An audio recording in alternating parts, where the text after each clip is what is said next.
Good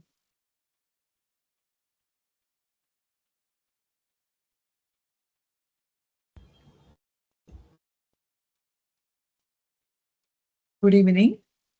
On behalf of Professional Development Committee and Task Force for GST and Income Tax of Western India Regional Council of ICMAI, I welcome you all for today's webinar on practical guide to filing of appeal at GST portal and new updates.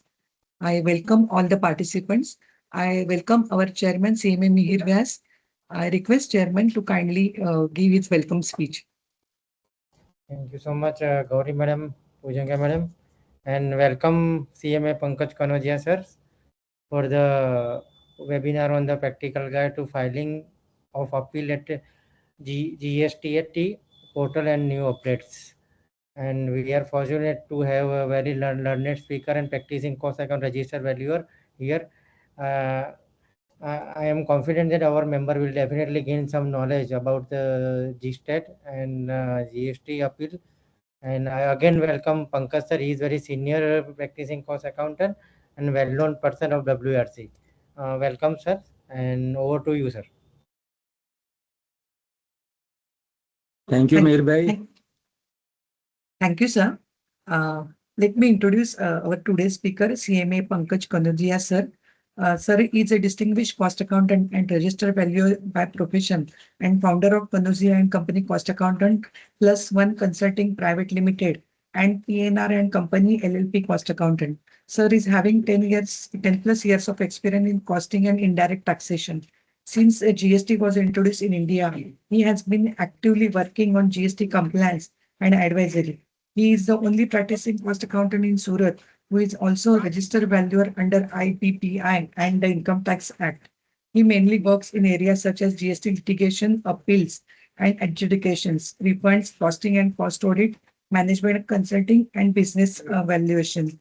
His areas of specialization is indirect taxes into GST, litigation, appeal, and refund, cost consulting and cost audits, cost reduction, savings, make or buy decisions, valuation of startups, intangibles and business, inventory valuation under income tax.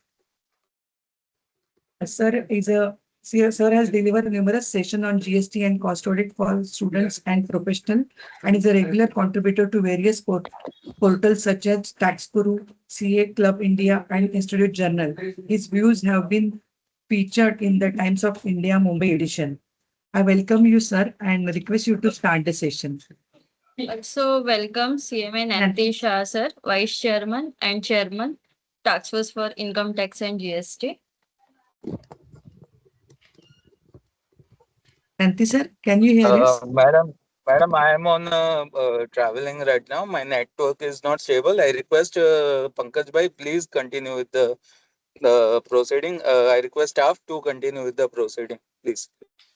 Thank Okay, you, sir. Thank you, sir. Thank you, sir. Now I request our today's speaker, CMA Pankaj Kanodia, sir, to kindly start the session, please. Sure, ma'am. Thank you, ma'am.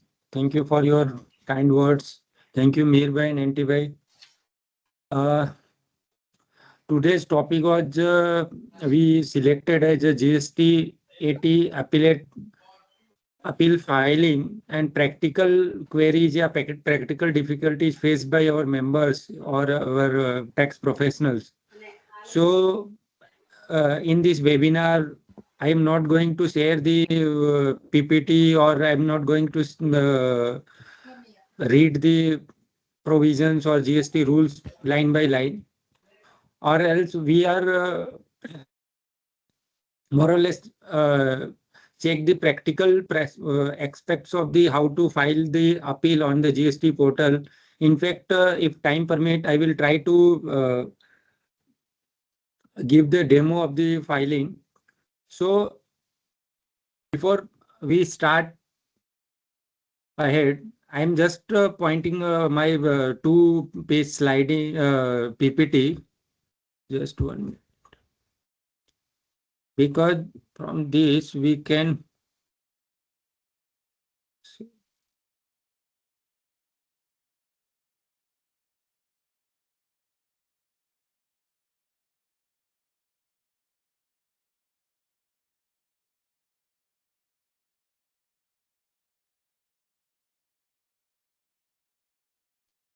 I think PPT is visual. Yes, sir. Yes, sir. Yes, sir. Yeah. Sir, it is just 2-page summary, not the more than 2 page, because it is a summary of the, so how the flow, how the webinar flow, I will cover these topics. So firstly, about the GST Act.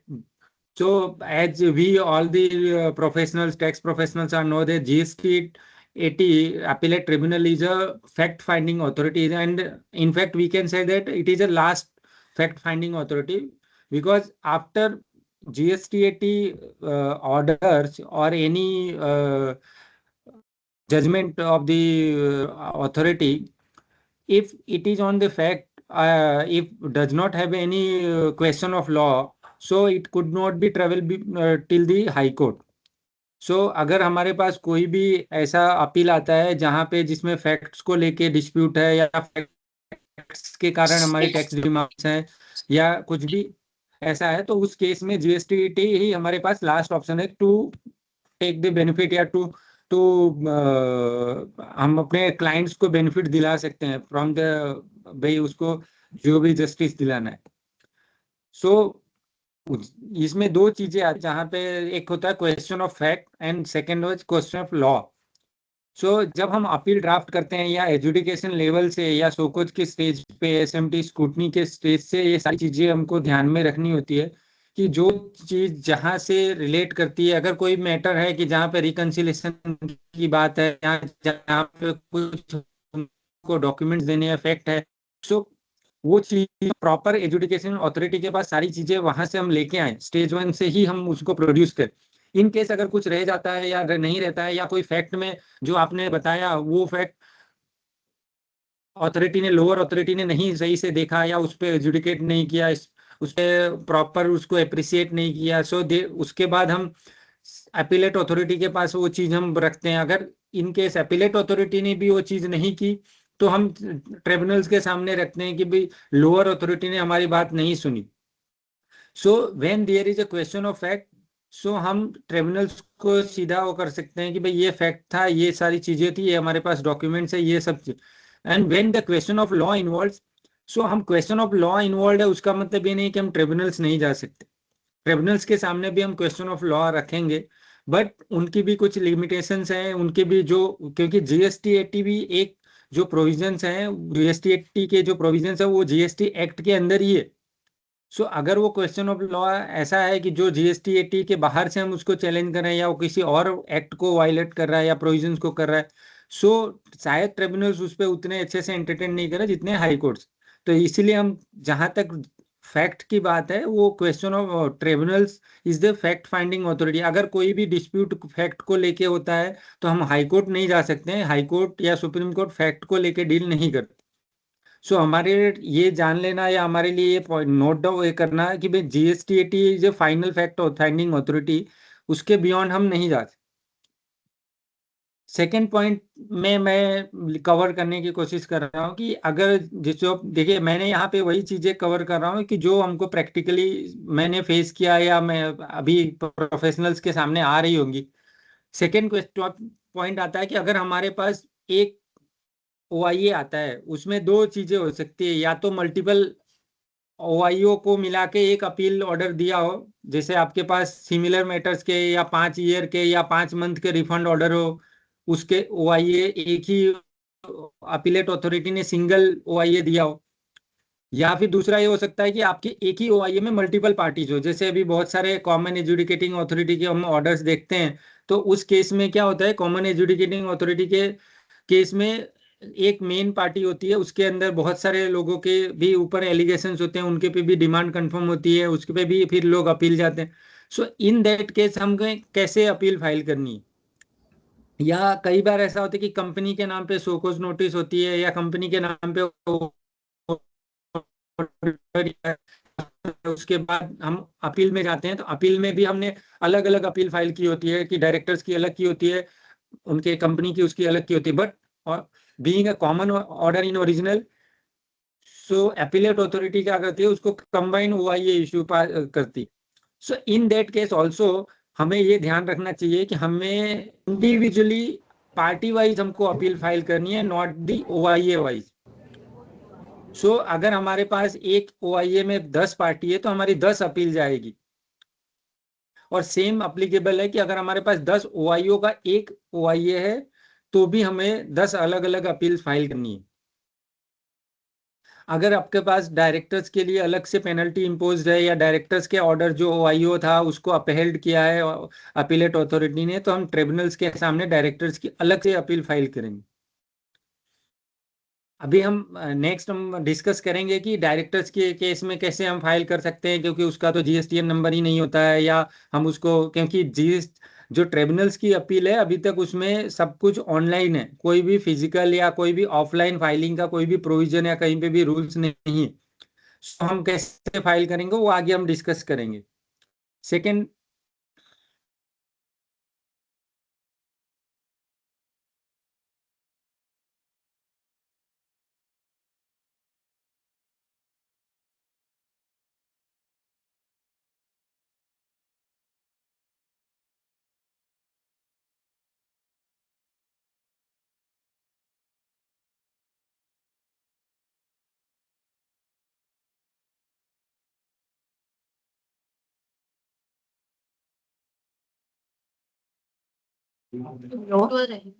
Hello Pankaj sir, You are Pankaj sir, you are on mute sir.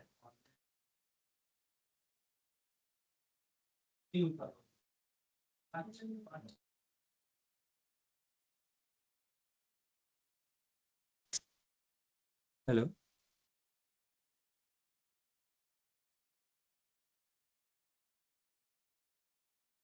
तो I need to repeat from beginning. हाँ sorry Pankaj भाई। Sorry sorry sorry sorry.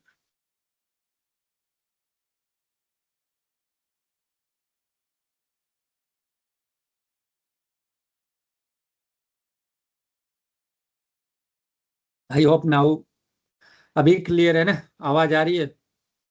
Yes sir. हाँ पंकज भाई।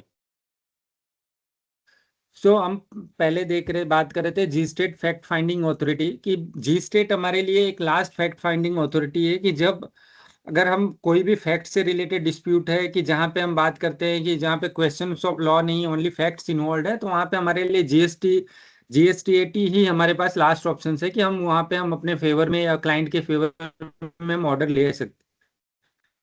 Because fact का dispute हम high court travel नहीं करा सकते या सुप्रीम कोर्ट नहीं ले जा सकते अनलेस उसमें कुछ न कुछ question of law, substantial question of law है।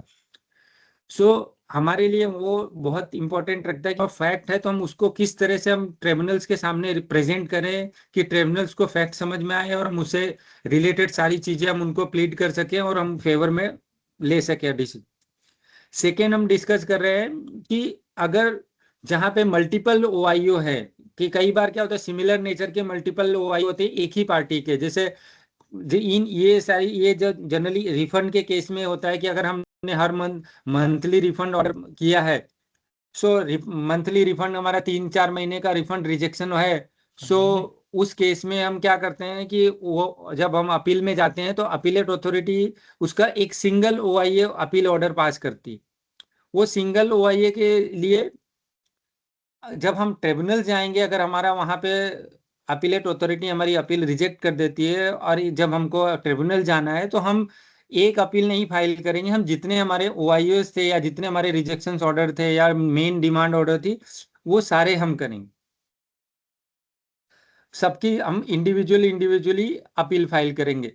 और सेम जैसे अभी कई केसेस में हमारे पास कॉमन एजुडिकेटिंग अथॉरिटीज के ऑर्डर होते हैं, जहाँ पे एक मेन पार्टीज होती है, उसके नीचे उसके सारे एलिट सप्लायर्स या कस्टमर्स, बहुत सारे लोगों के ऊपर एलिगेशंस होते हैं, और वो कॉमन एजुडिकेटिंग अथॉरिटी जनरली जितने लोगों पे ऑर्डर्स कंफर्म करते हैं फिर उसके बाद वो अपील प्रीफर करते हैं। तो अपील अगर वो अपहेल्ड होती है तो जितने भी उसमें इन्वॉल्व पार्टीज हैं, हम पार्टी वाइज हम अपील फाइल करेंगे before the tribunal, not the OIA wise.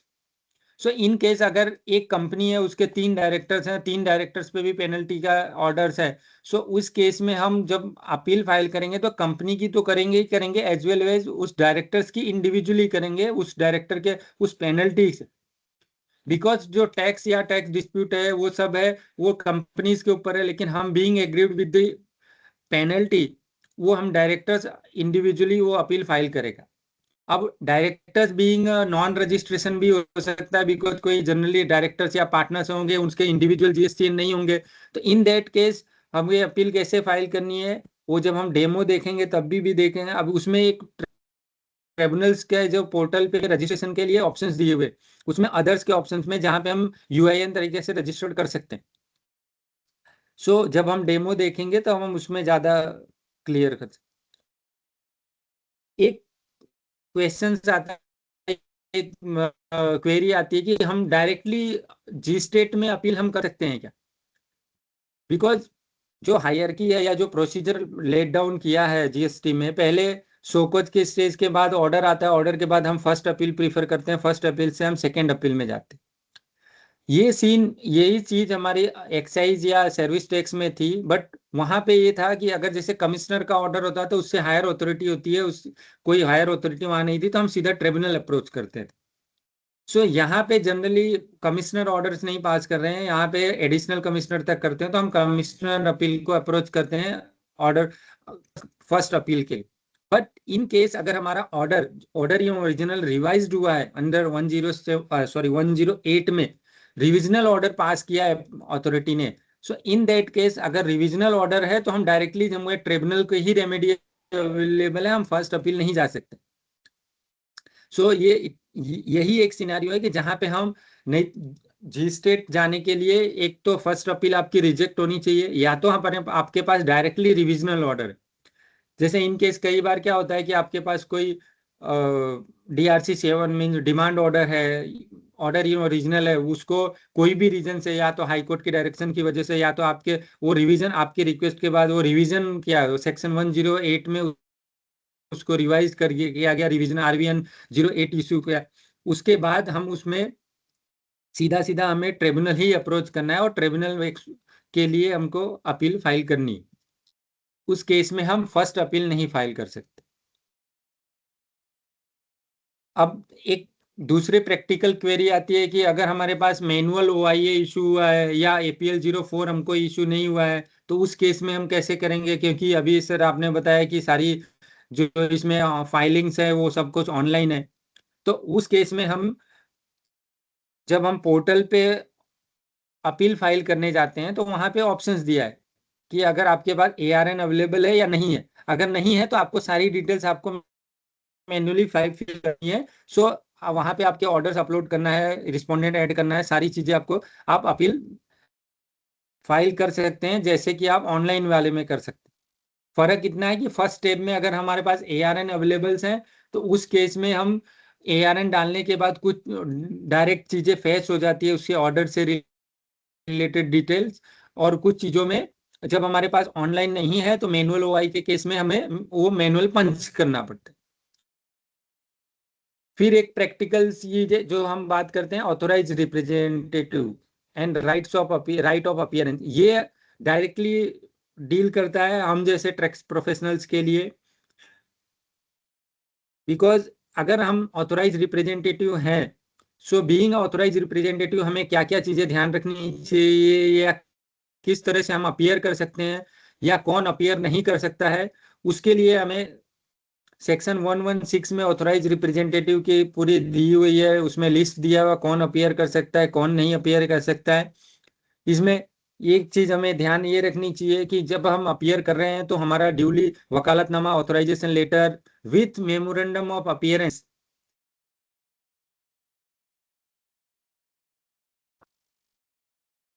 Memorandum of appearance दिया हुआ है GST 2025 के रूल्स में, उसका फॉर्मेट उस फॉर्मेट में दिया हुआ है कि हमें उसे फिल करके विथ वकालतनामा या ऑथराइजेशन लेटर के साथ हमें अटैच करना है।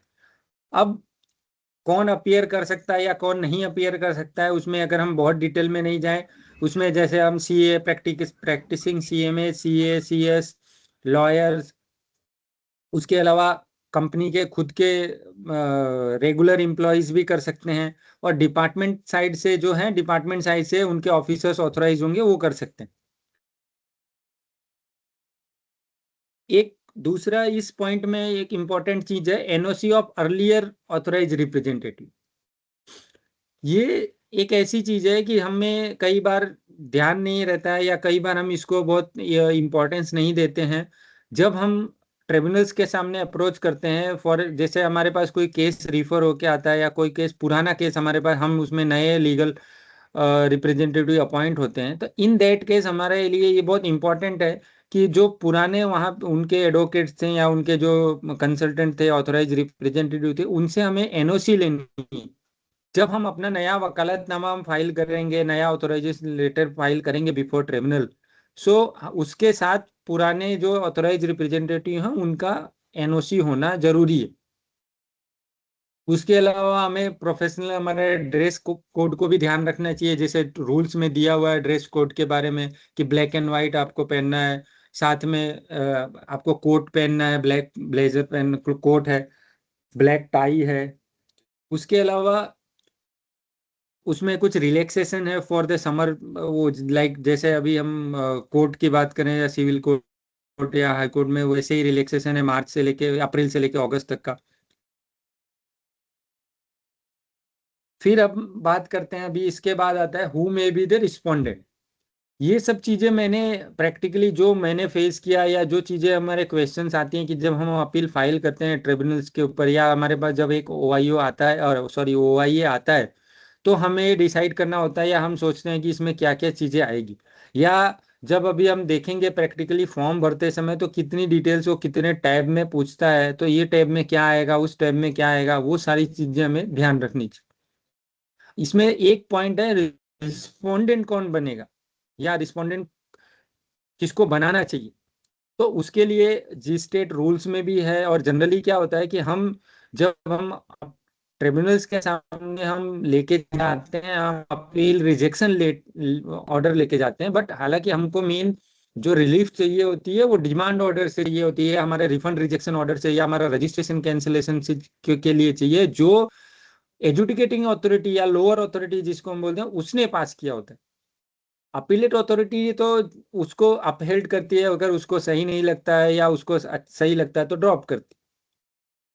सो हम जब भी रिस्पोंडेंट की हम बात करते हैं तो मेन रिस्पोंडेंट हमारे लिए कौन होगा कि जो हम अल्टीमेटली जिस डिसीजन की वजह से या तो टैक्स डिमांड आ रही है, या तो हमें कोई तकलीफ आ रही है कि हमारा नंबर रजिस्ट्रेशन कैंसिल हो गया है, या तो हमारा रिफंड रुका हुआ है। सो वो अल्टीमेट अथॉरिटी कौन होता है, वो लोअर अथॉरिटी एजुकेटिंग अथॉरिटी होता है।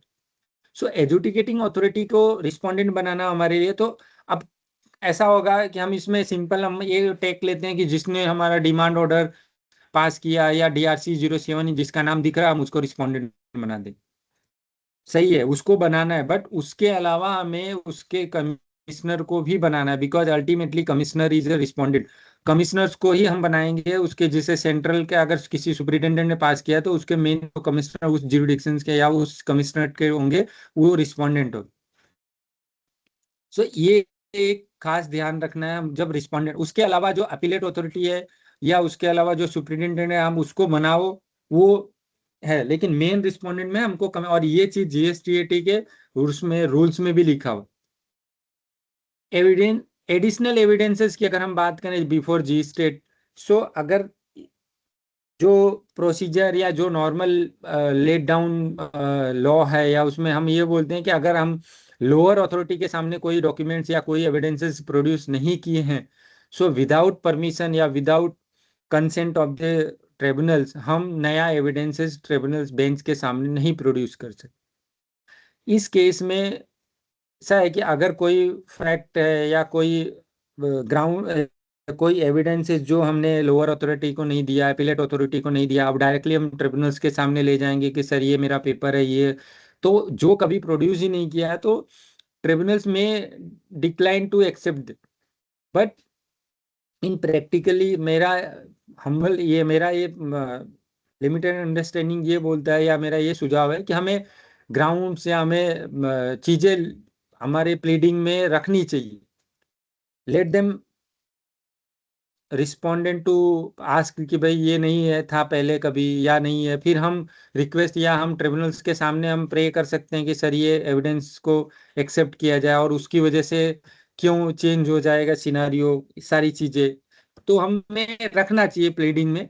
ऐसा नहीं है कि अगर हम नहीं रखेंगे उसके बाद फिर पूछेंगे फिर रखेंगे, बट प्लीडिंग में अगर हमें लगता है कि उससे हमारे क्लाइंट को या हमें बेनिफिट हो रहा है और वो डायरेक्टली उस क्वेश्चंस को रिजॉल्व कर रहा है जिस क्वेश्चंस के लिए हम आए हैं, तो हमें उसको प्लीडिंग में रखना चाहिए। एक दूसरा एक पॉइंट है इसमें इम्पोर्टेंट, जो है बात करता है कि जी स्टेट के जो प्रोविजंस है सेक्शन 112 ऑफ CGST एक्ट, उसमें लिखा हुआ है कि अगर अमाउंट 50,000 से कम है, ऐसे है तो हालांकि कोई लिमिट नहीं है टैक्स पेयर्स को अपील में जाने के लिए, बट अगर आपका डिमांड ऑर्डर 50,000 से या उसमें टैक्स डिस्प्यूट ITC या रिफंड जो भी है वो 50,000 से बिलो है, सो इन दैट केस ट्रिब्यूनल्स के पास एक डिस्क्रिशन पावर है कि वो शायद आपकी अपील एडमिट नहीं कर। सो अभी हम प्रोफेशनल्स के पास या हमारे इस तरह के क्वेश्चंस आते हैं कि क्या करें, हम 50,000 से जो छोटी अपील है हम उसमें ट्रिब्यूनल्स नहीं जाएं। सो ये उसके केस टू केस डिफर करता है कि अगर आपको लगता है कि 50,000 की ही अमाउंट है और कहीं से वो रिलेट नहीं करता है, आपको नहीं जाना है उसको तो नहीं। बट अगर यही ऐसा भी हो सकता है कि कई बार एक ही डिस्प्यूट हो जो 2 साल या मोर देन 1 ईयर में ट्रेवल करता हो, तो उसमें एक साल में आपकी 50,000 अमाउंट हो बट उसके बाकी के ईयर में उससे सब्सटेंशियल ज़्यादा अमाउंट हो। सो हम ये नहीं कर सकते कि 2 साल में हम अपील फाइल कर रहे हैं, एक साल में 50,000 तो नहीं कर। बट जब हम ऐसी अपील फाइल कर रहे हैं तो हमें ध्यान रखना चाहिए कि उसकी स्पेसिफिक प्लीडिंग, उसकी स्पेसिफिक प्रेयर होनी चाहिए कि क्यों हमारी अपील एंटरटेन की जाए या सुनी जाए, डिसाइड ऑन द मेरिट पे क्यों सुनी जाए। सो ये चीजें ऐसा नहीं है कि 50,000 वो अगर हमें हमारा जो रीजन है या हम जो जिस ग्राउंड के लिए जा रहे हैं उसमें कोई क्वेश्चन या वो मल्टीपल ईयर से बिलोंग करता है या उसकी इम्पैक्ट दूसरे डिमांड ऑर्डर्स पे हो सकती है, सो हमें उसकी प्लीडिंग लेके हमें जाना चाहिए और जाना उस तरह से प्लीडिंग लेनी चाहिए। जैसे अभी हम बात किए कि additional evidences before GSTAT, वैसे ही new grounds before the GSTAT, जो ग्राउंड्स आपने अभी लिए ही नहीं कभी ट्रिब्यूनल्स के सामने, सॉरी फर्स्ट अपीलेट के सामने या एजुडिकेटिंग अथॉरिटी के सामने, क्या वो ग्राउंड्स हम बना सकते हैं इन अपने आर्ग्यूमेंट का पार्ट जी स्टेट में? सो बना सकते हैं बट उसको आपको रिलेट करना पड़ेगा हमारे फैक्ट और अर्लियर ग्राउंड्स के साथ। आप एकदम से नया लेके आए नहीं, ये ऐसा नहीं, बट उसको हम जब ड्राफ्टिंग करेंगे उसको इस सेंस में ड्राफ्ट करें कि जो पुराने वाले आपके जो ग्राउंड्स हैं उससे रिलेट करते हुए आप उसको प्लीड करें। सो वो नया ग्राउंड्स नहीं लग के, बट अगर आपको ऐसा लगता नहीं पूरा का पूरा ग्राउंड्स ही नया है, so place it before the bench. अगर उससे हमारा डिस्प्यूट रिजॉल्व होता है तो बेंच को लगेगा कि अगर वो कंसीडर करने जैसा है तो करेंगे।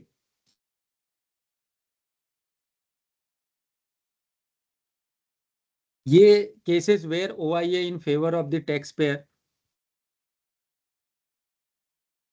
ये एक पॉइंट मैंने इसलिए रखा है कि अभी ज्यादातर लोग सोचते हैं कि हमारे फेवर में अगर अपील ऑर्डर आ गया तो अभी तो हमें क्या करना है, हमें ठीक है बढ़िया है हमारी तो फर्स्ट अपील एक्सेप्ट हो गई है तो अभी ट्रिब्यूनल जाने का कोई टेंशन नहीं है। मैंने ये पॉइंट यहाँ पे इसलिए लिया है क्योंकि जब फेवर में ऑर्डर्स आते हैं, देखिए हम फर्स्ट अपील की बात करें या सेकेंड अपील की बात करें, अपील दोनों तरफ से हो सकती है। एज अ टैक्स पेयर अगर आपको लगता है कि ये ऑर्डर मैं सेटिस्फाइड नहीं हूँ इस ऑर्डर से, सो हम उसको फर्स्ट अपीलेट अथॉरिटी के सामने चैलेंज कर सकते हैं। वाइजा वर्सा सेम अगर है कि आपके कोई ऑर्डर इन जो आपका एजुडिकेशन ऑर्डर है वो आपके फेवर में है, अटैक आपके क्लाइंट के फेवर में है, बट डिपार्टमेंट को लगता है कि नहीं ये इसमें जो फेवर दिया गया है वो नहीं मिलना चाहिए या वो उसमें कोई ना कोई डिस्प्यूट है अभी भी, सो डिपार्टमेंट अपील में जा सकती है फर्स्ट अपील। सो ये सेम चीज है हमारे ट्रिब्यूनल्स में, अगर कोई ऑर्डर इन अपील आपके फेवर में है दैट डज नॉट मीन्स कि आपको ट्रिब्यूनल नहीं जाना पड़ेगा। सो मैंने ये पॉइंट इसलिए रखा है कि आपके क्लाइंट्स के केस में अगर आपकी अपील्स फेवर में आई हुई है तो उसकी लिस्ट आउट करके रखें और वो समय पे देखते रहे, मे बी हो सकता है कि उस ऑर्डर को चैलेंज किया हो अपीलेट जो आपके फेवर के ऑर्डर्स हैं वो डिपार्टमेंट उसको ट्रिब्यूनल में चैलेंज किया। सो इन दैट केस आपको फिर से वापस उस फाइल पे देखना पड़ेगा, उसके क्रॉस ऑब्जेक्शंस फाइल करने पड़ेंगे। वो डिपार्टमेंट जो अपील गए हैं उसमें क्या उन्होंने ग्राउंड्स लिया है, किस ग्राउंड्स पे उन्होंने उसको ट्रिब्यूनल्स के सामने चैलेंज किया है, उस ग्राउंड्स का काउंटर क्या होगा, उस आपको आपका वकालतनामा फाइल करना पड़ेगा, सारी चीजें देखने के लिए। सो फेवर में जो हमारे अपील के ऑर्डर आ गए हैं उसमें रिलैक्स होने की जगह उसकी लिस्ट आउट करके हमें वो भी देखना पड़ेगा कि उसमें कहीं डिपार्टमेंट तो अपील में नहीं जाएगा। इवन उनको टाइम ज्यादा है अपील में जाने के लिए, बट अभी फिलहाल जो टाइम लाइन चल रही है ऑलमोस्ट सेम है दोनों की। फिर उसके बाद हम बात करते हैं pre deposit and court fees की। सो अगर हम प्री डिपॉजिट और कोर्ट फीस की हम बात करते हैं, अपील के टाइम पे हमें 10% ऑफ टैक्स इन डिस्प्यूट और पेनल्टी इन डिस्प्यूट पे भरना है। 1 अक्टूबर 2025 के बाद पेनल्टीज के इन केस ओनली पेनल्टीज है, उसमें भी आ गया। अगर टैक्स इन डिस्प्यूट है और साथ में पेनल्टी है तो हम टैक्स का 10% भरेंगे, पेनल्टी का नहीं। But only order for the penalties है तो वहां पे 10% हमें भरना है। सेम सेक्शन 112 में भी है, जहां पे हम ट्रिब्यूनल्स में अपील प्रीफर करते हैं वहां पे भी 10% है addition to the date first appeal. अगर हमने फर्स्ट अपील में कुछ पैसा भरा है सो वो जो पहली फर्स्ट प्री डिपॉजिट भरी है उसके अलावा हमें 10% और भरना है। तो प्री डिपॉजिट तो भरना ही भरना है, उसके अलावा यहाँ पे हमें ट्रिब्यूनल्स है, सो ट्रिब्यूनल्स में हमें कोर्ट फीस भी भरनी है। कोर्ट फीस कितनी भरनी है, कोर्ट फीस के लिए उन्होंने दिया हुआ है उसके पर lakh 1,000 rupees, maximum 25,000 and minimum 5,000। सो अगर आपका कोई टैक्स इन डिस्प्यूट जो है वो 5 लाख से ऊपर है तो आप पर lakh of dispute 1,000 rupees count करेंगे। For example 5 lakh odd figure है तो आपको 6,000 कोर्ट फीस लगेगी। फॉर एग्जाम्पल आपका टैक्स इन डिस्प्यूट 4,93,000 है या 3 लाख है, 2 लाख है, तो आपको मिनिमम 5,000 है। सो अब टैक्स इन डिस्प्यूट नहीं है, जैसे अभी कौन से जो आपके रिफंड ऑर्डर्स हैं, रजिस्ट्रेशन कैंसिलेशन रिवोकेशन के हैं, उन सब केसेस में आपको मिनिमम 5,000 की कोर्ट फीस भरनी पड़ेगी और मैक्सिमम कोर्ट फीस है आपकी 25,000। इन केस आपका ऑर्डर 25 लाख से ऊपर का है तो भी आपकी मैक्सिमम कोर्ट फीस 25,000 रुपये। और ये जो कोर्ट फीस है आपकी पर अपील है। अगर आप एक अपील फाइल कर रहे हो तो उसके लिए, दूसरी अपील करेंगे तो उसके लिए अलग कोर्ट फीस आएगी, और ये कोर्ट फीस के बिना आपकी अपील डिफेक्टिव मानी जाएगी और वो शायद आपकी डिसमिस कर दे। सो ये मैंडेटरी कंडीशन है कि आपकी कोर्ट फीस भरनी ही भरनी। अभी हम आ गए हैं अपने जीस्टे पोर्टल फाइलिंग डेमो के लिए। वो हम एक बार लाइव में ट्राई करता हूँ अगर पोर्टल चल रहा होगा तो। यहाँ तक अगर किसी को कोई डिस्प्यूट है या कुछ कोई क्वेरी है तो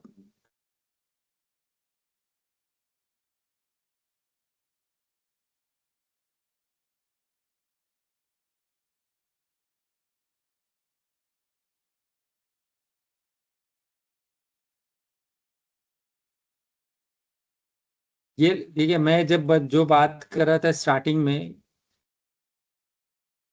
मेरा विंडो दिख रहा है सबको जी स्टेट?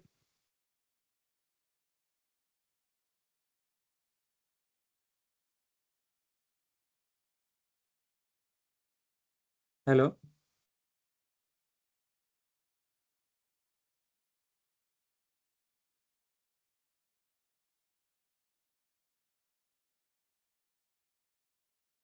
हेलो?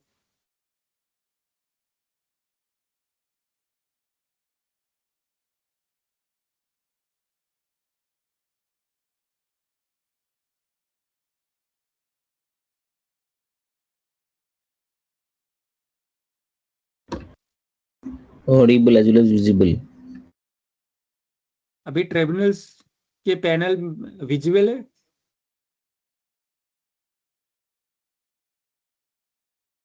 हेलो? हाँ, विजिबल है। ओके। सो अब मैं जब स्टार्टिंग में बात कर रहा था कि रजिस्ट्रेशन के टाइम पे हमारे पास तीन, अगर हम टैक्स पेयर हैं तो हम नॉर्मली जीएसटीएन हम होल्डर होंगे तो हम टैक्स पेयर में जाके रजिस्ट्रेशन करते हैं। अगर हमारे पास जीएसटीएन नंबर नहीं है, इन केस अगर हमारे पास डायरेक्टर्स की अपील आती है जहाँ पे वो रजिस्टर्ड नहीं है पर्सनल लेवल पे या इंडिविजुअल लेवल पे, तो हम अदर यूजर में जाके भी रजिस्ट्रेशन कर सकते हैं। अगर हम authorize representative as a CA, CA, CMA या एडवोकेट रजिस्टर्ड करना है तो हमें ऑथोराइज रिप्रेजेंटेटिव में जाके करना है। सो इस पे मैं ये खाली बताना चाहता हूँ कि यहाँ पे जब हम अदर्स में जाते हैं तो इन केस अगर हमको डायरेक्टर्स की अपील फाइल करनी है तो हम उनका पैन और आधार यूज करके उनका एक टेम्पररी नंबर हम जनरेट कर सकते हैं to limited use for the GST appeal. अब यहाँ से हम नॉर्मली रजिस्ट्रेशन करने के बाद हम अगर लॉगिन करते हैं अपील फाइल करने के लिए तो हमारा सबसे पहला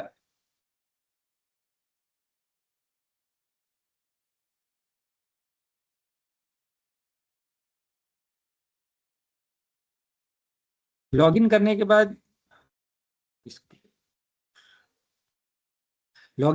बाद कुछ इस तरह से टैब इनका पोर्टल का टैब है, उसमें हमें जाना है अपीलेंट कॉर्नर में। अपीलेंट कॉर्नर में filing of the appeal filing में जैसे ही हम जाते हैं तो यहाँ पे जब मैं बता रहा था स्टार्टिंग में कि अगर हमारे पास ARN मीन्स APL 04 हमारे पास अवेलेबल नहीं है, इन केस अगर हमारे पास मैनुअल ऑर्डर इशू हुआ या मैनुअल रिविजनल ऑर्डर है तो यहाँ पे ही हमें वो चूज करना है आपके पास ARN और CRN अवेलेबल और नॉट अवेलेबल।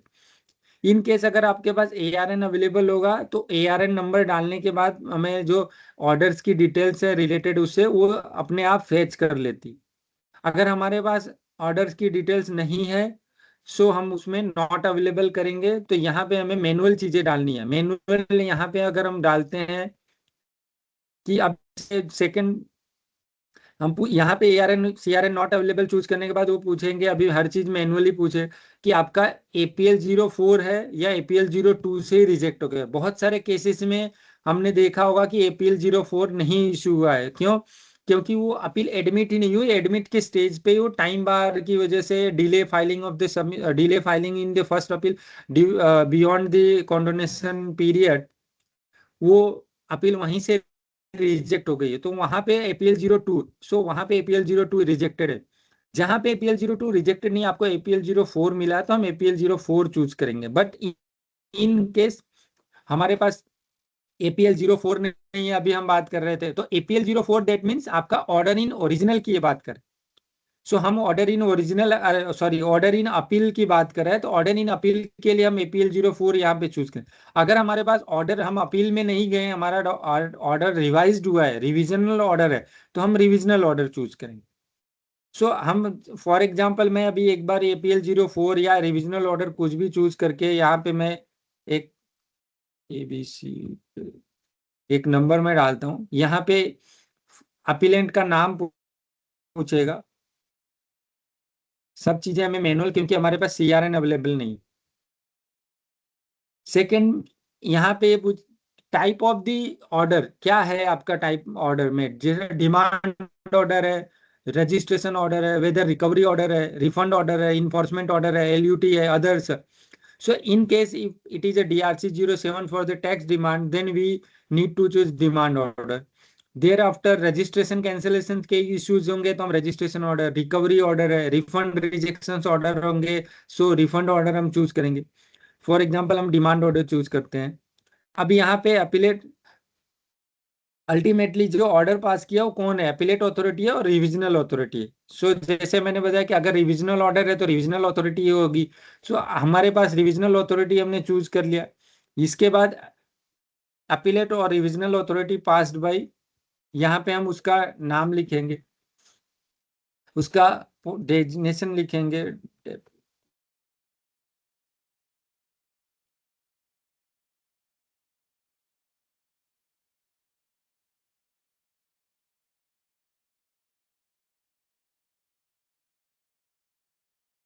यहाँ पे हमें अपीलेट अथॉरिटी का कम्युनिकेशन डेट, अपीलेट अथॉरिटी का डेट ऑफ ऑर्डर, ये सारी चीजें हमें चूज करनी है। For example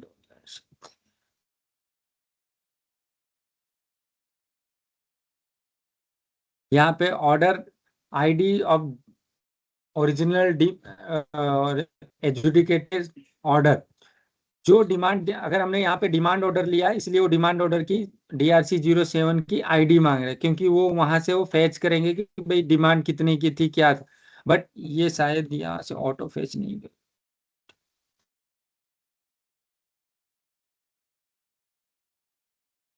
date of original adjudication order, हमारा एजुडिकेशन का ओरिजिनल ऑर्डर कब का था। पीरियड ऑफ डिस्प्यूट पूछेंगे, सॉरी,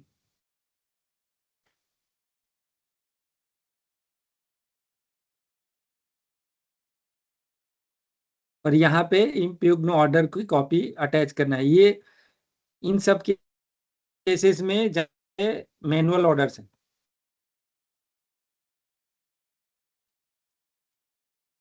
ये सारी डिटेल्स हम फिल करने के बाद हम अगर कंफर्म करते हैं तो वो आगे नेक्स्ट पेज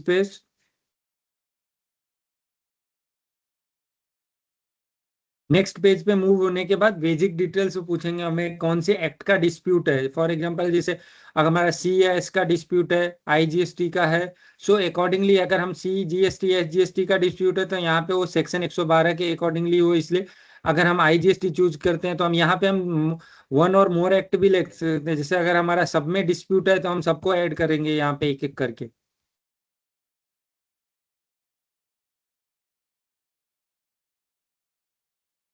केस टाइप में अपील डेट, यहाँ पे ये जो टैब है वो प्रिंसिपल बेंच से रिलेट करता है कि अगर हमारा जो इन्वॉल्व डिस्प्यूटेड मैटर है या जो order in appeal having question of any issue which pertains to the principal bench, means place of supply से रिलेटेड कोई डिस्प्यूट हो या प्रिंसिपल बेंच से जो मैटर उनको डिसाइड करना है वैसा कोई डिस्प्यूट हो, सो वहां पे हम इसको यस करेंगे। सो हमारी फाइलिंग है वो प्रिंसिपल बेंच के सामने लिस्टेड होगी। यहाँ पे हम इसको नो करते हैं। यहाँ पे सेंट्रल और स्टेट पूछेंगे कि आपका सेंट्रल ने ऑर्डर पास किया है, स्टेट ने किया है। यहाँ पे आपको जोन चूज करना है कि कौन से जोन में आपका ऑर्डर फॉल होता है।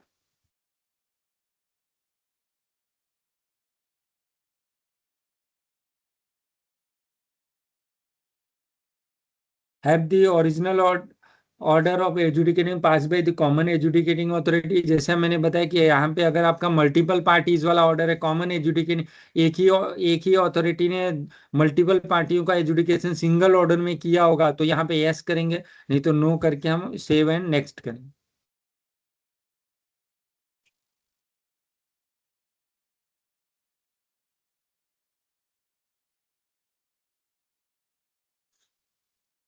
इसके बाद हमें यहाँ पे ग्राउंड्स ऑफ अपील डालना है, प्रेयर डालनी है, ब्रीफ इशू अंडर द, सो अगर हम फर्स्ट अपील की बात करते हैं सो जैसे हम स्टेटमेंट ऑफ फैक्ट्स देना होता है, ग्राउंड्स ऑफ अपील देनी है, प्रेयर देना है, तो ये तीनों चीजें हमें स्पेसिफिक अलग अलग देनी है। बिकॉज प्रेयर के बिना हमारी अपील, हम क्या मांग रहे हैं प्रिसाइजली हमें मांगना है कि भाई हमें ट्रिब्यूनल से क्या हेल्प या क्या मांग रहे हैं या हमें किस तरह का रिलीफ चाहिए, हमें रिफंड चाहिए, हमारा डिमांड ऑर्डर है तो उसको क्वेश करने की चाहिए, या हमें रिमांड बैक कराने की रिलीफ चाहिए। सो हमें प्रेयर हमारा उसके अकॉर्डिंगली ड्राफ्ट होना चाहिए।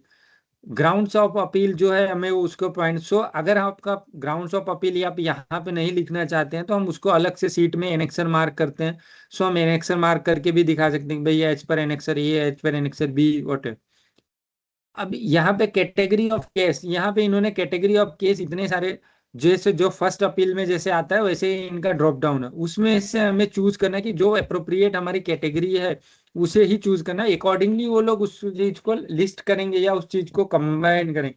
जैसे सिमिलर नेचर के होंगे तो वो सिमिलर शायद एक दिन या सिमिलर डेज पे उसको चलाए। सो इसके लिए आप उस कैटेगरी में हमारी अपील जाएगी। अब अलग अलग है, मिस क्लासिफिकेशन का अगर इश्यू है, अब यहाँ पे अगर हम क्लासिफिकेशन यूज करते हैं तो यहाँ पे HSN डालते, HSN अगर हम डालते हैं तो HSN वो मैच भी करता है। ये अभी बीच में एरर थी, ये हमने उसके बाद incorrect determination of value of supply, time of supply, उस incorrect determination of the liability to pay tax, input tax credit. So यहाँ पे अगर आपका कोई सस्पेंशन कैंसलेशन ऑफ रजिस्ट्रेशन का इश्यू है, tax wrongfully collected not paid to government, ये category हमें जो फर्स्ट अपीलेट्स के स्टेज पे चूज करते हैं अकॉर्डिंगली हम इसमें भी यहाँ पे भी चूज करें। फॉर एग्जाम्पल हम यहाँ पे फिर उससे रिलेवेंट सेक्शन पूछेगा कि आपने आपका जो केस अंडर डिस्प्यूट है वो कौन से के सेक्शंस के अंदर उसका डिस्प्यूट फॉल होता है, उसके करस्पॉन्डिंग सेक्शंस, उसके करस्पॉन्डिंग रूल्स। यहाँ पे अमाउंट इन्वॉल्व, ये यहाँ पे अमाउंट इन्वॉल्व हो मैंडेटरी नहीं है। सो अगर आपके पास क्लियर है कि आपका कितना अमाउंट इन्वॉल्व है इस पर्टिकुलर पैरा में या इस पर्टिकुलर इश्यू में, तो हम उसको डाल। अगर हमें मोर देन वन कैटेगरी भी डालनी है, इसके अलावा भी आपका जैसे एक ही ऑर्डर में 3-4 के इश्यूज इन्वॉल्व है, तो हम यहाँ से ऐड करके डाल सकते हैं। उसके बाद इश्यू रिलेटेड यहाँ पे हमें इसी हमारा जो केस समरी इसको बनाना है, जो हम बोलेंगे कि हमारा जो ओवरऑल फैक्ट है या ओवरऑल डिस्प्यूट है उसको हमें समराइज करना है। वो किस तरह से करना है वो 4 पार्ट में दिया। फर्स्ट है शॉर्ट और non payment of tax, levy of penalty, levy of interest और late fee and classification dispute. So अगर हमारा कोई नॉन पेमेंट या शॉर्ट पेमेंट है मीन्स टैक्स से रिलेटेड है कुछ, तो हम यहाँ पे उसको चूज करेंगे। उसके 4 ऑप्शन दिए हुए कि एजुकेटिंग अथॉरिटी ने के ऑर्डर में क्या बोला गया उसके बारे में, अपीलेट अथॉरिटी या रिविजनल अथॉरिटी क्या बोला उसके बारे में। उसके बाद हम क्या, हमारा क्या स्टैंड है बिफोर द ट्रिब्यूनल, और हम क्या क्लेम कर रहे हैं ट्रिब्यूनल्स के सामने या हमने। सो यहाँ पे अगर जैसे अभी कोई लेवी ऑफ पेनल्टी है तो हम उसमें कि भाई एजुडिकेटिंग अथॉरिटी ने उस लेवी ऑफ पेनल्टी पे क्या स्टैंड लिया था, क्यों लेवी किया था। फिर अपीलेट अथॉरिटी ने उस पे क्या अपना स्टैंड लिया, हम क्या ले रहे हैं और क्या हम क्लेम कर रहे हैं प्रेजेंट अपील में। अबाउट द अपीलेंट, यहाँ पे अपीलेंट की कुछ बेसिक डिटेल्स डालनी है, जैसे उसका अगर कंपनी है तो CIN नंबर डालना है, उसका बिजनेस का क्या प्रोप्राइटरशिप है, पार्टनरशिप है, AOP है, ट्रस्ट है, स्टेट्यूट कौन से इंस्टीट्यूट के अंदर वो इनकॉर्पोरेट हुई है, date of commencement of business, address, ये सारी चीजें यहाँ पे हमें डालनी है। और ये सब हम अगर फील नहीं करते हैं तो हमें शायद आगे उसमें नहीं बढ़ने देगा।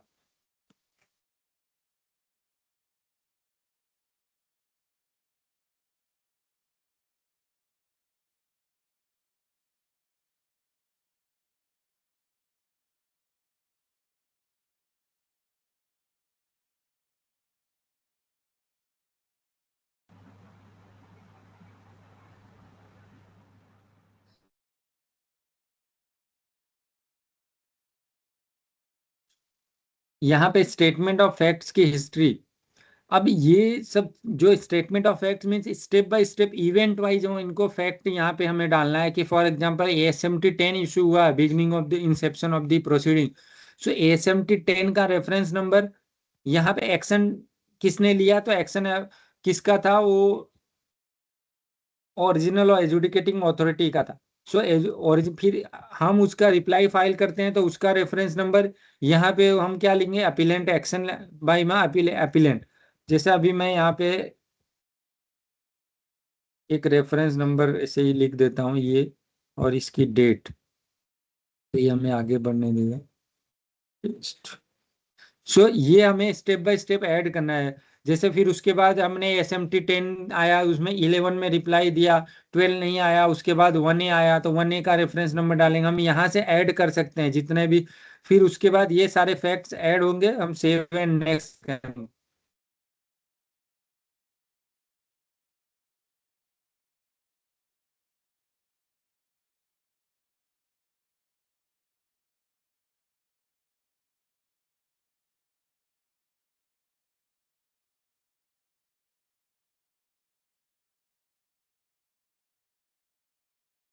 यहाँ से हम नेक्स्ट करेंगे, फिर उसके बाद अपीलेंट डिटेल्स आएगी, ये ऑटोमेटिकली आपके GSTN नंबर से मैच है। ये जैसे जो डेमो है ये मैंने मेरा बनाया है तो इसमें मेरा दिखा रहा है।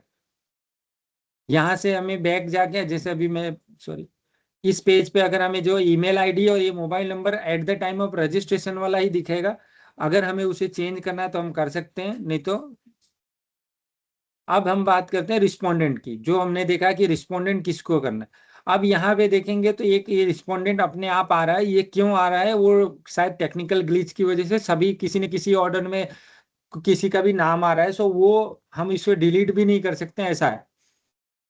बट अभी हमारे पास कोई, इसको हम इग्नोर करेंगे।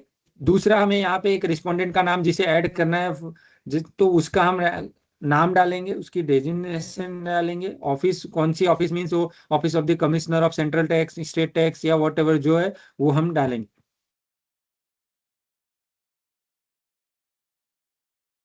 यहाँ पे हम जितने भी हमको रिस्पोंडेंट बनाने हैं, हम वो यहाँ पे उस कब को ऐड करेंगे, commissioner of state tax.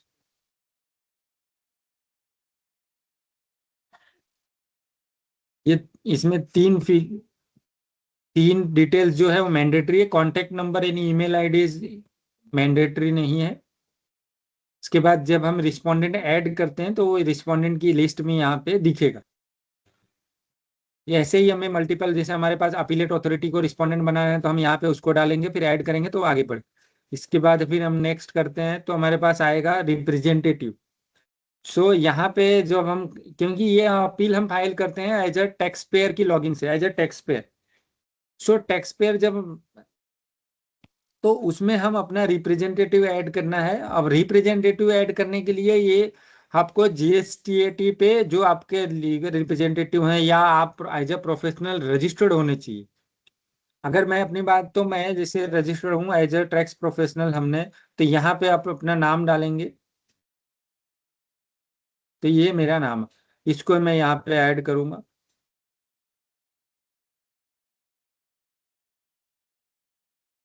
Add करने के बाद हमारा यहाँ पे ऐड रिप्रेजेंटेटिव में दिख रहा है नाम। यहाँ पे ऐसे ही जिसके भी नाम आपको डालना है वो हम यहाँ पे डाल सकते हैं। सो उसका नाम यहाँ पे अपने आप आएगा। वो रजिस्टर, हाँ, सब्जेक्ट टू वो जीएसटीएटी पे as a professional, as a authorize representative registered होना चाहिए। फिर इसके बाद नेक्स्ट स्टेप में हम जाएंगे तो ये डिमांड की डिटेल्स आएगी। अभी अगर हमने जेन्युइनली कोई एक्चुअल ऑर्डर डाला होता है तो ऑटोमेटिकली फेच हुआ है, जैसा कि हमने वहां पे मैनुअल ऑर्डर चूज करके डाला है। तो मैनुअल ऑर्डर के केस में यहाँ पे हमें टैक्स इन डिस्प्यूट डालना पड़ेगा खुद से, कि DRC 07 में कितने की डिस्प्यूट थी, उसके बाद APL 01 या APL 03 में डिस्प्यूटेड अमाउंट कितनी थी, 04 में कितनी डिटरमाइंड होके अमाउंट आई है, ये हमें डालना है।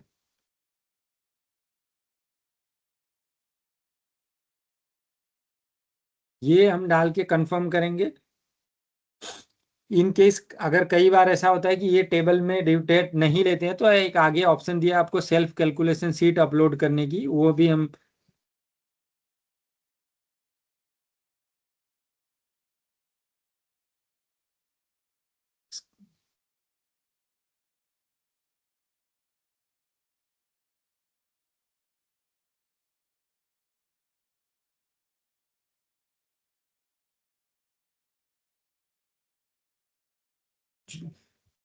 जो मैंने डिस्प्यूटेड अमाउंट सेंट्रल टैक्स में डाली थी वो यहाँ पे आ रहा है एडमिटेड। हमें ये फॉर्म भरते समय ध्यान ये रखना है कि अगर हमारी कोई एडमिटेड अमाउंट नहीं है एक्चुअली, तो ये एडमिटेड अमाउंट में नहीं आनी चाहिए। अगर एक बार कोई भी अमाउंट एडमिटेड में आती है तो वो हमें हैव टू पे करनी है, फिर हम उस पर अपील कैसे करेंगे, क्योंकि वो हमने अगर एडमिट कर लिए।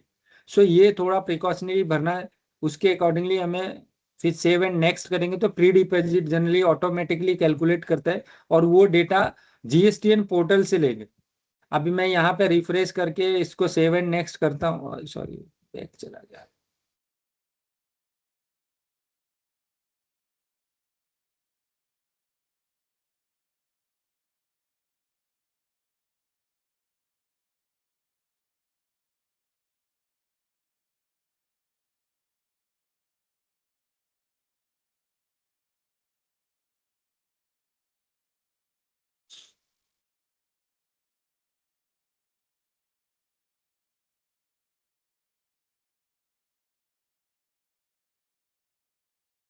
इस टैब के बाद वो GSTN पोर्टल से प्री डिपॉजिट अगर हमने वहां पे भरा है तो ऑटोमेटिकली वो यहाँ पे फैच करके बताएगा कि हाँ योर पे pre deposit payment has been कई बार यहाँ पे payment required not completed at amount pending is 10,000। मैंने 1,00,000 1,00,000 का डिस्प्यूट डाला था, इसलिए वो 10,000 दिखा रहा है उसका डिस्प्यूटेड अमाउंट।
प्री डिपॉजिट की अमाउंट हमारी payment required is not completed at amount pending is 10,000। Do you no want to proceed payment?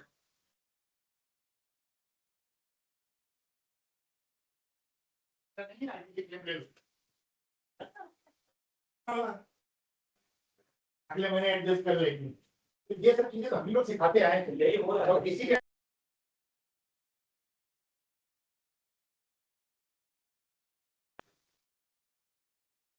There after अगर हम फिर बात करते हैं तो डॉक्यूमेंट्स अपलोडिंग के केस में यहाँ पे ये एक इम्पॉर्टेंट चीज मेरे को दिखाना था, इसलिए मैं इस पेज तक आया स्पेशली। यहाँ पे है ना एक लिस्ट दी हुई है, लिस्ट के साथ साथ एक क्रोनोलॉजी दी हुई है। इस क्रोनोलॉजी या इस सीक्वेंस में ही हमें डॉक्यूमेंट्स अपलोड करना है, वो यहाँ पे इंस्ट्रक्शंस लिखे हुए। यहाँ पे अगर हम देखते हैं तो नोट में पहला है upload the document in the sequence in which it appears in the document type drop down. So जो डॉक्यूमेंट्स हमको अप्लीकेबल्स हैं वो हम इसी सीक्वेंस में अपलोड करेंगे। फॉर एग्जांपल अब अपील, एफिडेविट्स, एनेक्सर्स, फिर उसके बाद APL 04 या हमारे ऑर्डर इन ओरिजिनल इम्प्यूग्ड, उसके बाद वकालतनामा, पेमेंट रिसिप्ट। अगर हमारे पास फिर कॉन्डोनेशन ऑफ डिले, अब ये कॉन्डोनेशन ऑफ डिले की जो हम बात करते हैं वो इस के लिए हमने फर्स्ट अपील कॉन्डोनेशन ऑफ डिले के साथ फाइल की थी, वो फर्स्ट अपील के पार्ट में आ जाएगा। यहाँ पे देखेंगे तो नीचे है APL 01, APL 03, appeal to the first appellate authority in original along with the detail appeal. So हमें इसी सीक्वेंस में, इसी क्रोनोलॉजी में हमें डॉक्यूमेंट्स अपलोड करने हैं। जो चीजें हमें यहाँ पे अप्लीकेबल नहीं होगी, जैसे pre deposit of the first appeal, अगर हमारे नंबर कैंसिलेशन का कुछ इश्यू है, वहां पे प्री डिपॉजिट नहीं दी, तो ये हम इसको एक्सक्लूड करेंगे। सो ये डॉक्यूमेंट्स हम एक एक करके यहाँ पे अपलोड करेंगे। ये डॉक्यूमेंट्स अपलोड करने के बाद आगे एक चेकलिस्ट है। अब जैसे अभी मैं एक डॉक्यूमेंट, अभी इसमें मैंडेटरीली कुछ डॉक्यूमेंट्स उसके बिना वो आगे नहीं बढ़ने थे।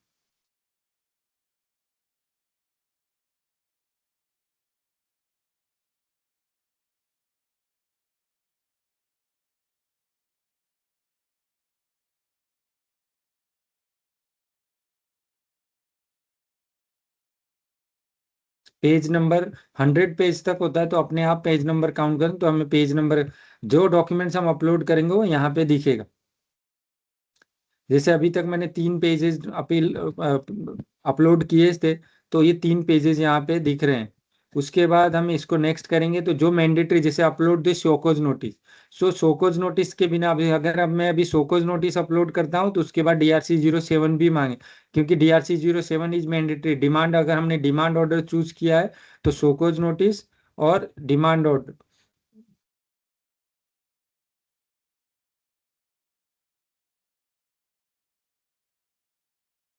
तो शोकोज नोटिस आ गई। अब हम ये इसके बाद अगर हम नेक्स्ट करता हूं मैं, तो नेक्स्ट करते ही तुरंत तो DRC 07 मांग रहा है। अब DRC 07 के लिए फिर वापस मैं एक बार उसकी वही डॉक्यूमेंट्स अपलोड कर देता हूँ।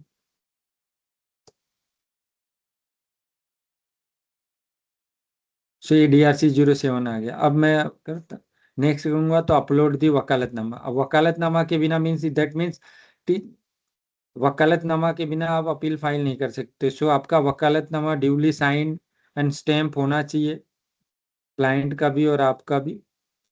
हम वकालतनामा फाइल किए, अब फिर मैं नेक्स्ट वापस करता हूँ देख। सो अब नेक्स्ट करने के बाद जो आपकी बेसिक डिटेल्स हैं या जो आपके बेसिक डॉक्यूमेंट्स है सारे उसी क्रोनोलॉजी में आपको अपलोड करने की सीक्वेंस में अपलोड करने के बाद ये चेकलिस्ट है 29 चीजें, इसमें यस नो, जैसे अभी पहला चेकलिस्ट में क्या has the order appeal against has been uploaded with self certified copy.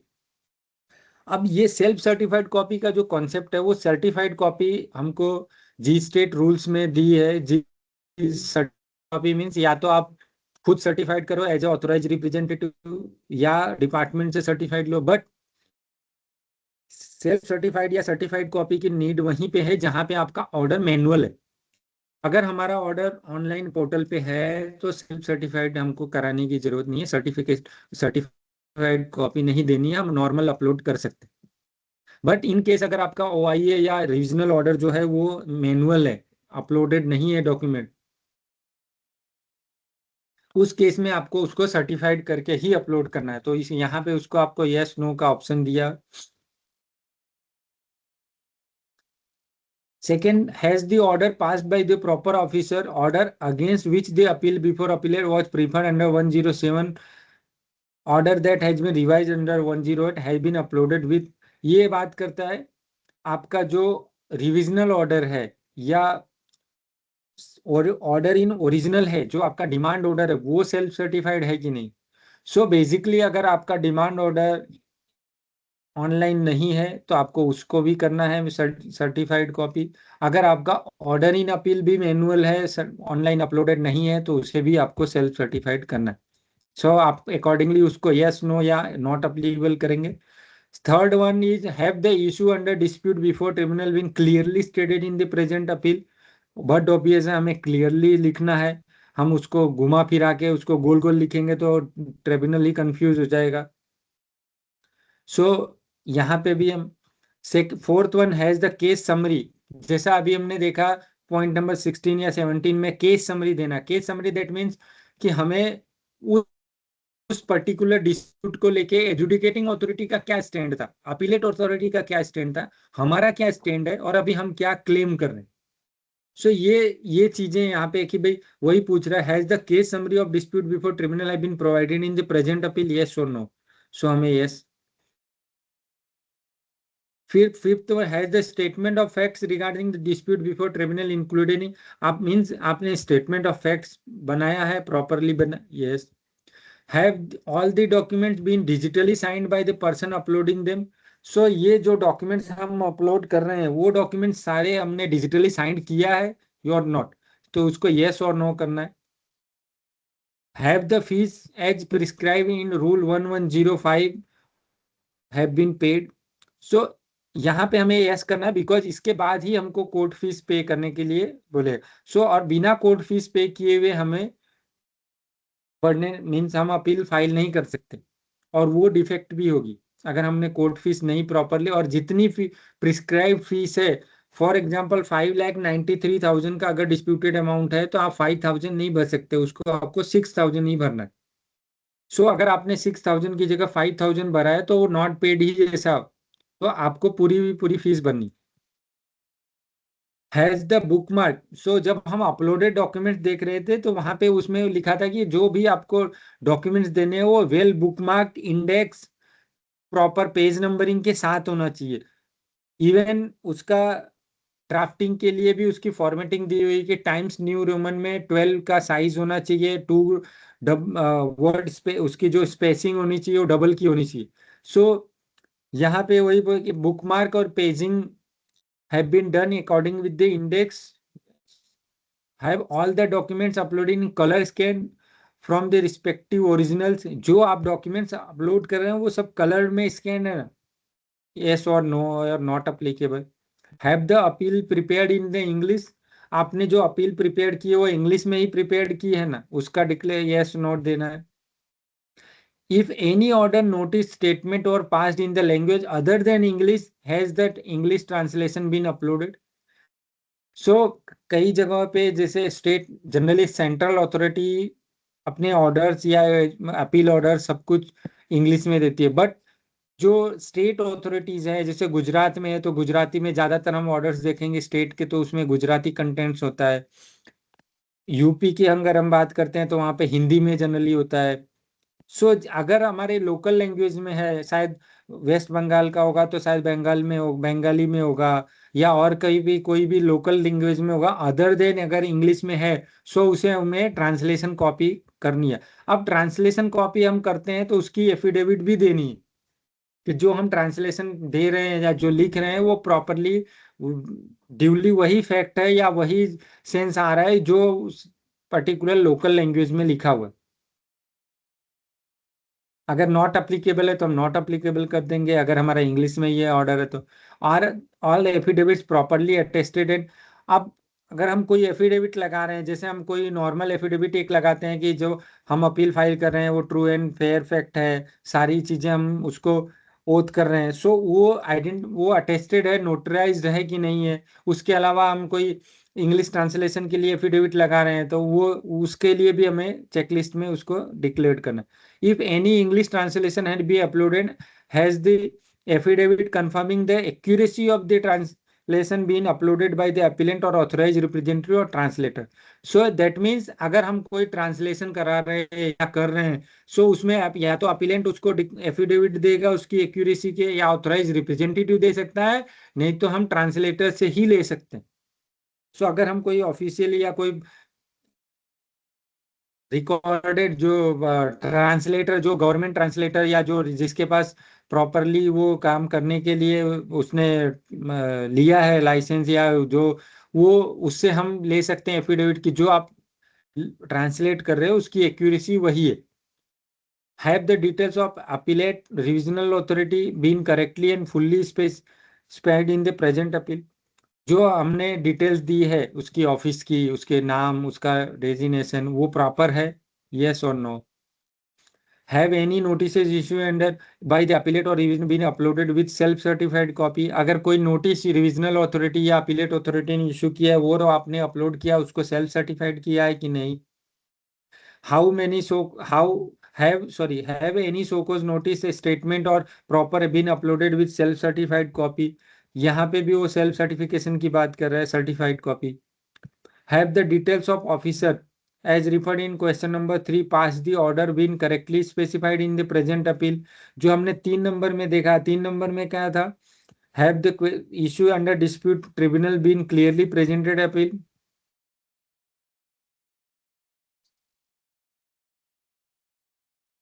Have the order type been correctly identified? Order type means आपको demand type, demand order, registration order, refund order, वो आपने properly choose किया है कि नहीं? Have the pre required 1128 में जो pre deposit है 10% ऑफ द डिस्प्यूटेड टैक्स, वो आपने भरा है कि नहीं, या disputed penalty. Have all the document been uploaded correctly indexing in single PDF. जो डॉक्यूमेंट्स आप अपलोड कर रहे हैं, जैसे हमने सीक्वेंस में देखा, वो डॉक्यूमेंट सिंगल आपको उस सीक्वेंस में करने हैं। उसके अलावा एक आपकी मर्ज पीडीएफ होगी जो बुकमार्क होगी, सारे उसके साथ इंडेक्स, उसका पेज नंबरिंग, बुकमार्क, पूरी की पूरी अपील आपको अपलोड करनी। सो उसके बारे में पूछ रहा है 20 नंबर पे, yes. Have all the documents requiring the signature of the parties been physically signed, scanned and uploaded. So जो डॉक्यूमेंट्स हमें सिग्नेचर्स करानी है या उसके जो वकालतनामा है, सारी डॉक्यूमेंट्स है, अपील है, अपील मेमोरेंडम है, वो साइन किया हुआ है कि नहीं।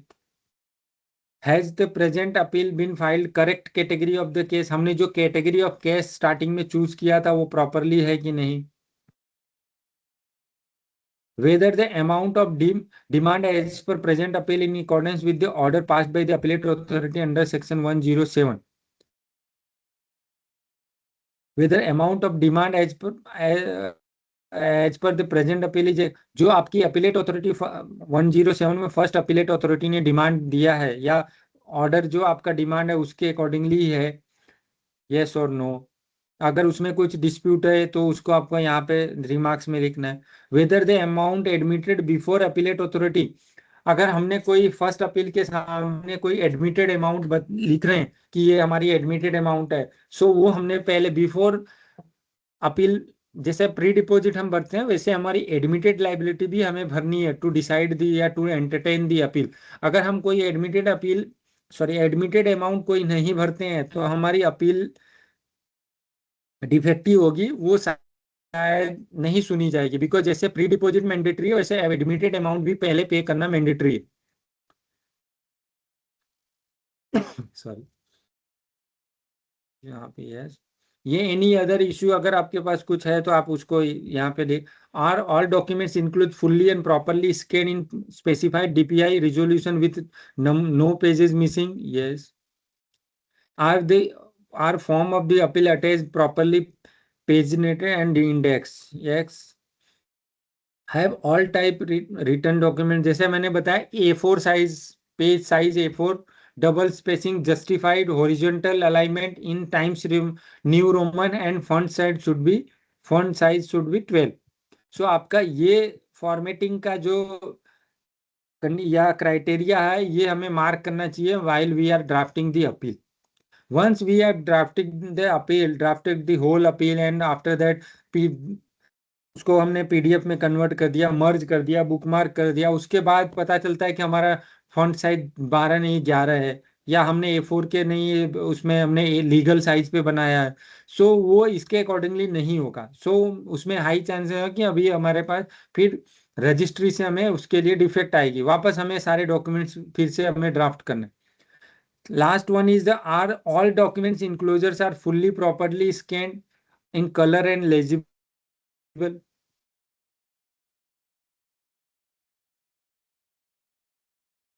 इसको हमें ये चेकलिस्ट को हम करेंगे। उसके बाद हमारा कोर्ट, जैसे मैंने बताया कि कोर्ट फीस मिनिमम 5,000 है और मैक्सिमम 25,000 है। अब इस पेज के बाद हमारा कुछ बचता नहीं, इस पेज के बाद हमारा फाइनल प्रीव्यू होगा। वंस हमें 5,000 रुपया यहाँ पे हमारी जो मिनिमम कोर्ट फीस, अब हम कोर्ट फीस भरने के लिए भी हमारे पास दो ऑप्शन है, या तो हम यहीं से ऑनलाइन फाइल करें, यहाँ ऑनलाइन कंटिन्यू करके हम फाइल सीधा भारत कोष पे जाएंगे, या आप भारत कोष की ऑफलाइन वेबसाइट की यूजर गाइड दी हुई है वहां से हमें जाके उसमें स्टेप बाय स्टेप बताया है यूजर गाइड, वो उसके अकॉर्डिंगली हम वहां से पहले ही पेमेंट भर दें। उसके लिए हमको GState पे जाने की जरूरत नहीं है, भारत कोष की वेबसाइट है वहां पे हमें जाएं और भर, वो जैसे ही हम वो भर देंगे वो चालान यहाँ पे हमें उसको अटैच कर देंगे लिख के, सो हमारा डॉक्यूमेंट्स आगे मूव होगा। इसके बाद फाइनल प्रीव्यू में हमारा जो APL 05 वो हमने सारी डिटेल्स भरी है स्टेप बाय स्टेप,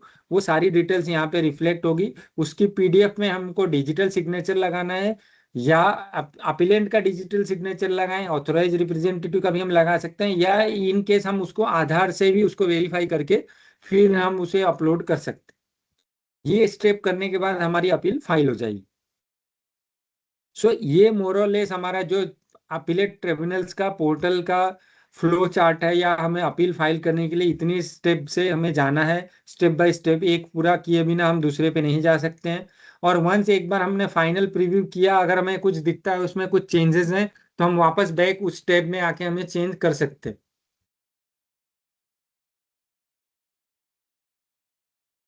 वापस बैक टू अवर PPT में हमारा क्या लास्ट टॉपिक बाकी है वो हम देख लेते हैं।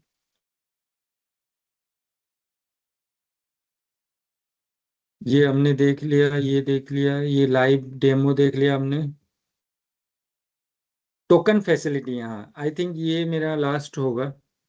टोकन फैसिलिटी ये अभी रिसेंट डेवलपमेंट में अगर हम ट्रिब्यूनल्स की बात करें तो 10 जुलाई का एक ऑर्डर है, इसमें डिपार्टमेंट की तरफ से एक फैसिलिटी प्रोवाइड की गई है कि जैसे अभी हम टेक्निकल ग्लिचेस आ रहे हैं, या पोर्टल पे बहुत सारा लोड हो रहा है या क्रैश हो जा रहा है, या बहुत सारी दिक्कत आ रही है कि वहाँ पे ग्लिचेस आ रहे हैं तो नहीं फाइलिंग हो रहे हैं, सो उस केसेस में डिपार्टमेंट ने एक हमें फैसिलिटी दी है, टोकन फैसिलिटी। वो टोकन फैसिलिटी के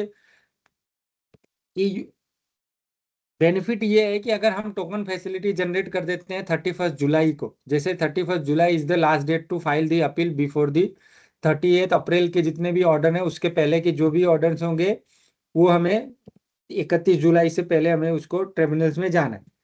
तो अगर हम कोई 31 जुलाई को ऑर्डर टोकन जनरेट कर देते हैं तो उसे हमें उसमें हमें 60 डेज का टाइम मिलेगा टू फाइल दी अपील। अगर हम विद इन 60 डेज में हम अपील पूरी फाइल कर देते हैं सो हमारी वो डेट मानी जाएगी 31 जुलाई। सो अगर 31 जुलाई से हमने 60 दिन में नहीं की तो वो फिर हमारी वो टाइम बार्ड में चली जाएगी, हम उसकी डेट फिर 31 जुलाई नहीं मानी जाएगी। तो ये फैसिलिटी दी गई। इसमें ये बोला गया कि कुछ बेसिक डिटेल्स आपको फिल करनी है, वो बेसिक डिटेल्स भी क्या है वो भी हम कोशिश करते हैं ट्रिब्यूनल से देखने की।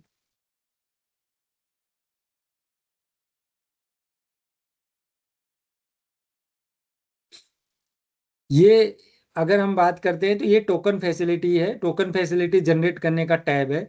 टोकन फैसिलिटी जनरेट करने के लिए आपको यहाँ पे जीएसटीएन है आपके पास, टेम्पररी आईडी है, यूएन टीडीएस आईडी है, क्या है यहाँ पे हम वो डालेंगे। सिलेक्ट टाइप में आपके पास एआरएन सीआरएन है, ऑर्डर नंबर नहीं है तो आपको ऑर्डर नंबर चूज करके यहाँ पे लिखना है। यहाँ पे ऑर्डर की डेट डालनी है आपको, यहाँ पे नाम रिप्रेजेंटेटिव का डालना है, ऑर्डर की डेट, फिर उसके बाद पीरियड क्या है आपका, टैक्सेशन पीरियड, कंपनी का legal name, trade name means आप जो अपीलेंट का ट्रेड नेम, यहाँ पे उसका ईमेल आईडी। अगर आपने कोई टिकट जनरेट की है पर्टिकुलर, आपके पास कोई इश्यू आ रहा है, आप उस रिजॉल्व नहीं कर पा रहे हो और अपील नहीं फाइल कर पा रहे हो तो आप उनको टिकट नंबर यहाँ पे डालना है। Mobile number, ticket number mandatory नहीं है, ये ध्यान रखना है। कंपनी का लीगल नेम, मोबाइल नंबर और यूजर टाइप में आपका टैक्स पेयर आप हो या टैक्स ऑफिसर। सो डिपार्टमेंट की तरफ से भी ये टोकन फैसिलिटी हम वो कर सकते हैं। फिर ये कैप्चा डाल के हमें जनरेट टोकन करना है। जैसे ही हम टोकन जनरेट करते हैं वो टोकन से हमको 60 दिन मिलेगा टू फाइल दी अपील। अगर हमें आज कोई टोकन जनरेट करते हैं तो हमें आज से 60 दिन मिलेगा। अगर हम 31 जुलाई को करते हैं 28 तो वो ये टोकन फैसिलिटी, इसका ऑर्डर हम देख लेते हैं। इसमें क्या लिखा हुआ है कि to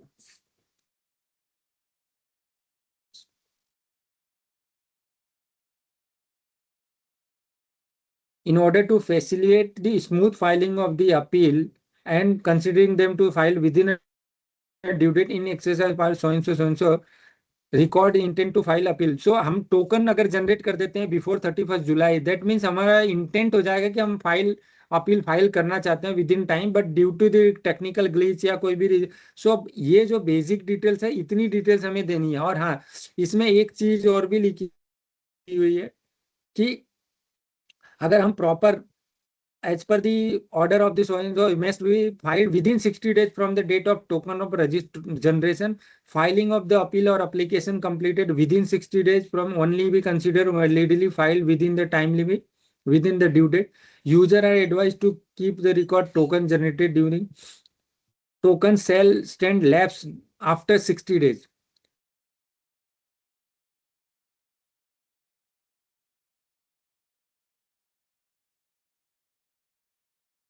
process of for the token complete all required details, जितनी भी डिटेल्स इसमें मांगी है वो हमें फिल करनी है।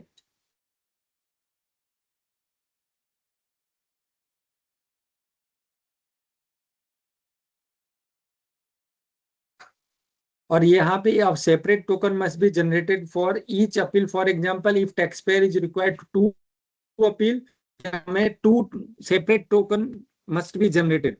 One token cannot be used for multiple appeals. Multiple appeals require generation of an equivalent number of token.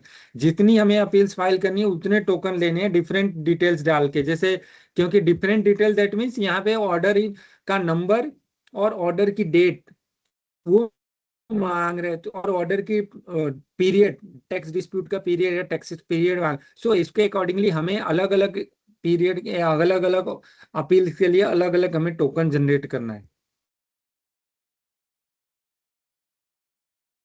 I think this is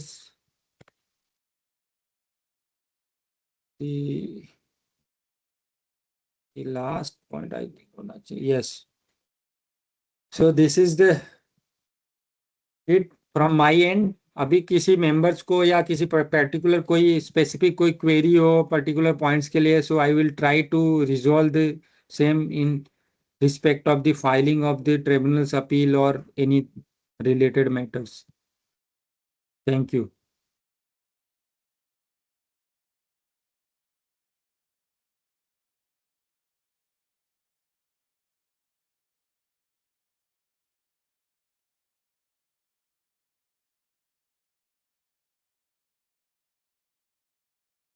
Hello. Gauri ma'am.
तू देत नाही पूजा.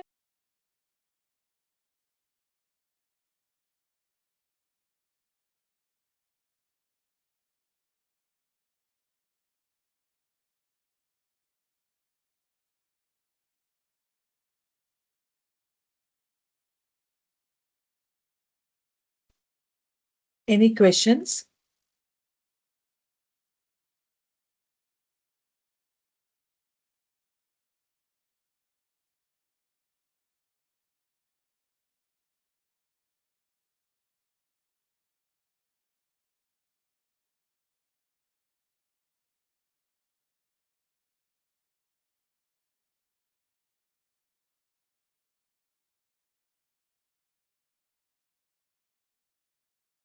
I think there are no questions. So can we conclude the webinar, sir? Yeah, sure. I thank you very much, sir, for your wonderful session on behalf of the Task Force for Income Tax and GST and Professional Development Committee of WRC of ICMI. I thank you very much for this session. I also thank all the participants for attending the session. I officially conclude the seminar now. Thank you very much, sir. Thank you, ma'am. Thank you.